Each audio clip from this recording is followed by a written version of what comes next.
महाराष्ट्राच्या राजकारणातील किंगमेकर आणि लाडकेदादा अजितदादा पवार यांच्या अपघाती निधनानंतर अवघा महाराष्ट्र सुन्न झाला। पण दादांना अंतिम निरोप दिल्यानंतर अवघ्या 24 तासात राज्याच्या राजकारणात एक अभूतपूर्व आणि ऐतिहासिक भूकंप झाला आहे। आज दुपारी मुख्यमंत्री देवेंद्र फडणवीस यांच्या वर्षा निवासस्थानी राष्ट्रवादी काँग्रेसच्या बड्या नेत्यांची एक अत्यंत महत्त्वाची बैठक पार पडली।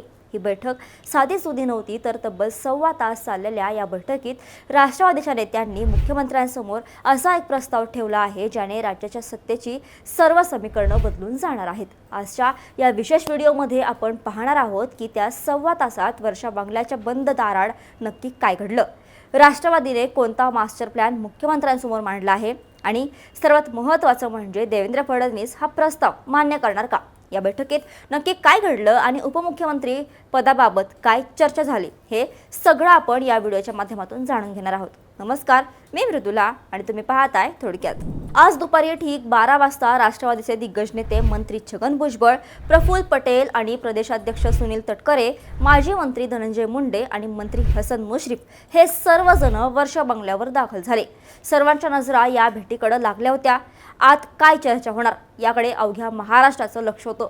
ही बैठक तब्बल 1.25 तास चालली। या बैठकीत अजितदादांच्या निधनानंतर निर्माण झालेली राजकीय पोकळी कशी भरून काढायची यावर सविस्तर चर्चा झाली। राष्ट्रवादीच्या नेत्यांनी अत्यंत आक्रमकपणे आपली भूमिका मुख्यमंत्र्यांसमोर मांडली आहे। त्यांनी केवळ सांत्वन केलं नाही, तर सत्तेतील आपल्या हक्काचा वाटा आणि भविष्यातील राष्ट्रवादीचे अस्तित्व यावर थेट प्रस्तावच मुख्यमंत्र्यांच्या हातात दिला आहे। या बैठकीतील सर्वात मोठी आणि खळबळजनक मागणी म्हणजे सुनेत्रा पवार यांना उपमुख्यमंत्री करा। होय, राष्ट्रवादीच्या सर्व नेत्यांनी एकमताने हा प्रस्ताव दिला आहे की अजितदादांची जागा केवळ त्यांच्या पत्नी सुनेत्रा पवारच भरून काढू शकतात।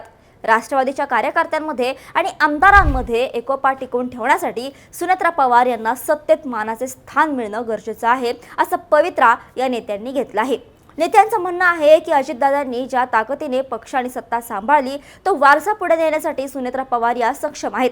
त्यांना उपमुख्यमंत्री करून सरकारमध्ये राष्ट्रवादीचा दबदबा कायम ठेवण्याची विनंती मुख्यमंत्र्यांना करण्यात आली आहे।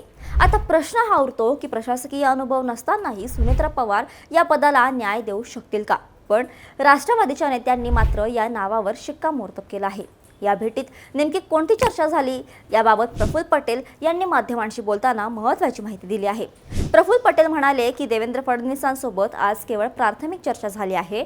देवेंद्र फडणवीसांना आम्ही एवढंच सांगितलं की लवकरात लवकर निर्णय करायचा आहे। पक्षातील आमदारांशी बोलून आम्ही पुढील निर्णय घेणार आहोत।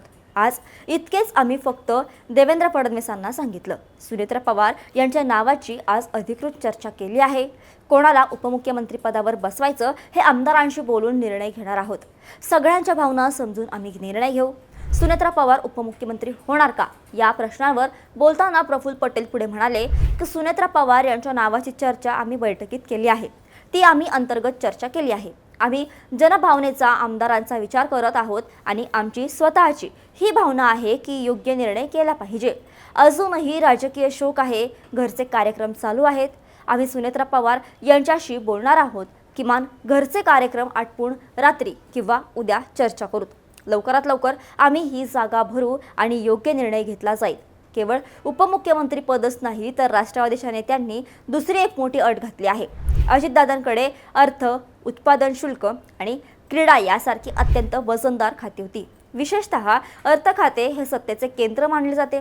या बैठकीत राष्ट्रवादीच्या नेत्यांनी स्पष्टपणे सांगितलं आहे की अजितदादांकडे असलेली सर्व खाती राष्ट्रवादीच्याच नेत्यांकडे राहिली पाहिजेत। सध्या राज्याचा अर्थसंकल्प सादर करण्याची वेळ जवळ आली आहे। अशा वेळी अर्थ खाते जर भाजपकडे किंवा मुख्यमंत्र्यांकडे गेले तर राष्ट्रवादीचे सरकारमधील महत्त्व कमी होईल, अशी भीती या नेत्यांना वाटत आहे। त्यामुळे सुनेत्रा पवार यांना उपमुख्यमंत्री करून त्यांना ही खाती द्यावीत किंवा राष्ट्रवादीच्याच दुसऱ्या अनुभवी नेत्याकडे, उदाहरणार्थ छगन भुजबळ किंवा इतर नेत्याकडे ही जबाबदारी सोपवावी, असा प्रस्ताव देण्यात आला आहे। राष्ट्रवादीची ही मागणी म्हणजे आमचा वाटा आम्हालाच हवा असा थेट संदेश आहे। सत्तेसोबतच संघटनेच्या बाबतीतही मोठा निर्णय घेण्यात आला आहे। राष्ट्रवादीच्या राष्ट्रीय अध्यक्षपदी आता कार्याध्यक्ष प्रफुल्ल पटेल यांची नियुक्ती करण्यात यावी, असाही एक प्रवाह या बैठकीत दिसून आला।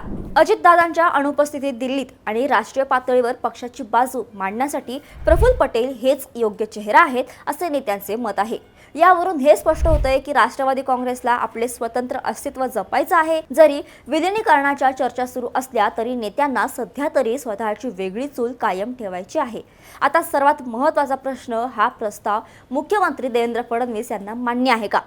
सव्वा तासाच्या बैठकीनंतर मुख्यमंत्र्यांनी यावर कोणतीही अधिकृत प्रतिक्रिया दिलेली नाही. पण भाजपसाठी हा निर्णय सोपा नाही.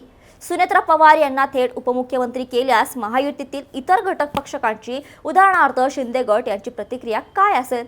अर्थ खात्यासारखे महत्त्वाचे खाते पुन्हा राष्ट्रवादीकडे द्यायचे की भाजपने स्वतःकडे घ्यायचे? आणि सर्वात महत्त्वाचं म्हणजे शरद पवार यांच्या याबाबत पुढचं पाऊल काय असणार? देवेंद्र फडणवीस यांनी राष्ट्रवादीच्या नेत्यांचे म्हणणं ऐकून घेतले आहे, पण यावर अंतिम निर्णय घेण्यासाठी त्यांना भाजपच्या दिल्लीतील हायकमांडशी चर्चा करावी लागणार आहे. त्यामुळे पुढचे 48 तास महाराष्ट्राच्या राजकारणासाठी अत्यंत निर्णायक असणार आहेत. अजितदादांच्या अकाली एक्झिटने राष्ट्रवादीसमोर मोठे संकट उभे केले आहे, पण नेत्यांनी सुनेत्रा पवारांचे कार्ड टाकून आपली पुढची चाल खेळली आहे.